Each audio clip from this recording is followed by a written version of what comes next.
So excited to catch up with Rachael, one of the owners of Tulip Town. This is Rachel. Hi, Rachael. I'm Erica from Spirit 105.3. How are you? Hi, Erica. I am so good. How are you? I'm great. Is this still a good time? It is, yeah. Can you hear me okay? You sound wonderful. Okay, great. I'm in Mexico and I have kind of limited cell phone coverage, so I'm trying to stay in one spot. You're in for this Mexico? call. I love this. How I come? am. Well, I don't know if you've heard, but there's this little thing called the Tulip Festival coming up, which I absolutely love and want to put all of my energy into. But it takes taking a moment like this to just kind of restore my batteries, recharge, and get ready. Rachael, I think it's brilliant. Are you sitting in the sunshine by a pool? Please tell me. There's an ocean and there's a pool a little bit higher up, but for this conversation, I needed to come a little bit closer to the water for my cell phone coverage. Yeah. God bless Verizon. Thank you for making time for us. It means a lot. Of course, no. Me I too. have to tell you, Tulip Town is one of my favorite places on the planet. And I'm so curious, why did you buy it? I'm curious about that too. It's a great question. Honestly, I felt, there came a point in life where I was kind of at a crossroads and trying to decide what I wanted to do next.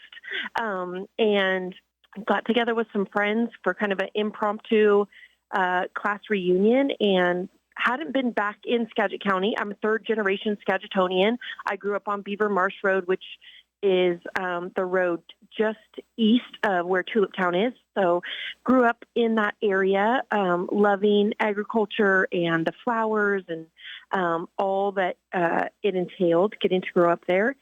And so went back for this reunion and heard about these opportunities and thought maybe this is where I'm supposed to go next.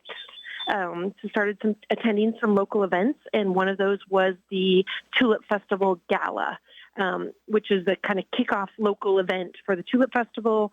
Tom and Jeanette DeGote, who are the founders of Tulip Town, they happened to be the keynote speakers that night, and they just shared about the history of Tulip Town, why they started it, and the fact that they've been trying to sell it for a couple of years at that point without any success, and that they were just praying for a miracle. Wow. They were crying.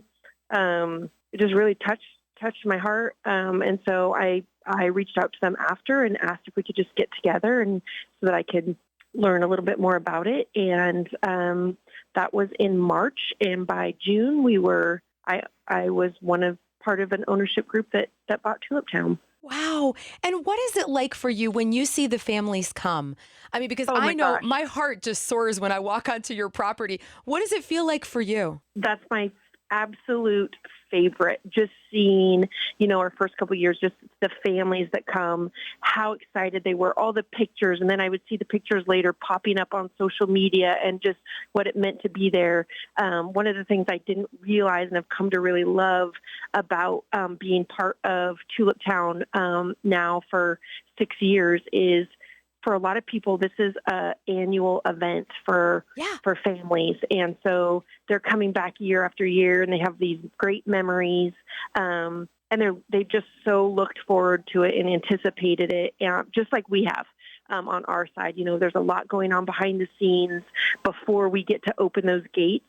And it makes it all worthwhile when we get to see the smiles on those people's faces, sometimes tears of joy, kids running around, and then more recently, puppies. And so, it's why we do what we do. Amazing. I know people come and visit you from all over, and it's like they get this chance to just breathe and enjoy God's creation. A lot of them live within 60 miles.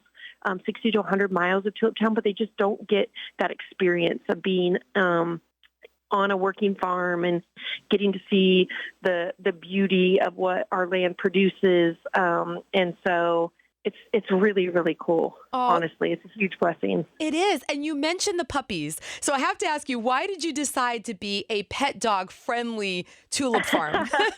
Well, partly because I needed to bring my own puppies to work. Yes. And that didn't seem quite right to have them there running around and people being like, okay, wait, why can her dog?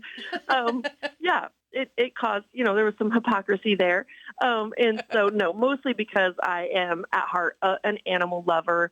We had a lot of people coming up with the expectation that they'd be able to bring their dogs, and instead their puppies were sitting in the car at the various farms they were visiting.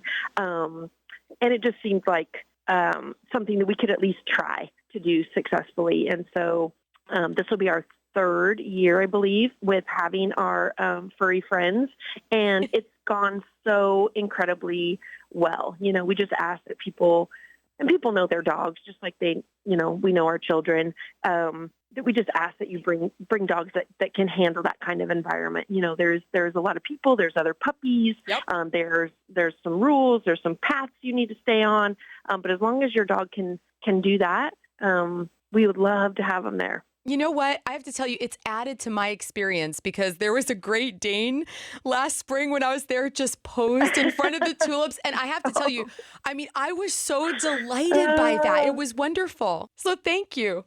Yes, it is. It's fun. There's just something about it. It's just super fun. And the eye-opening thing for me as a dog lover is there's some breeds of dogs I've never even seen before. The puppies that come through there.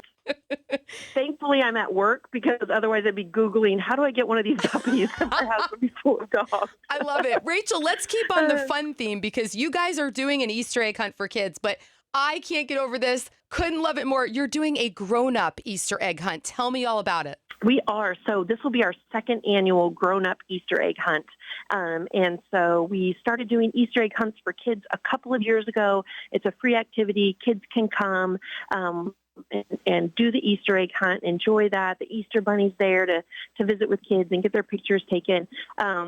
But we had some interest from adults saying, is there an adult Easter egg hunt? And I thought, well, why not? So we tried it last year, and we sold out within a couple of days. So we're doing it again this year. I think people had a great time. It's always fun to get to do things that we feel like as grown-ups we're maybe aged out of. Yeah. And to learn. We haven't. It's still fun, and it's something to look forward to. And people usually come as a friend group, enjoy the tulips, reminisce about Easter egg hunts and the joy of that, get different prizes.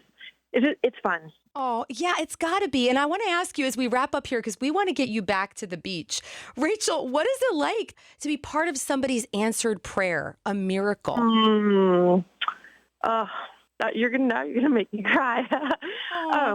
So Tom and Jeanette DeGote, who are beautiful, amazing human beings, spoke at that event. And then we went under contract with the DeGotes. And then between going under contract and closing on purchasing Tulip Town, Tom DeGote actually passed away at Tulip Town doing what he loved. Wow. And so it is a huge blessing to be able to carry on their legacy. Rachel, and to kind of honor them, but also honor ourselves and honor where our land and our county is heading at the same time. And to be the person that got to take on that baton is a huge blessing.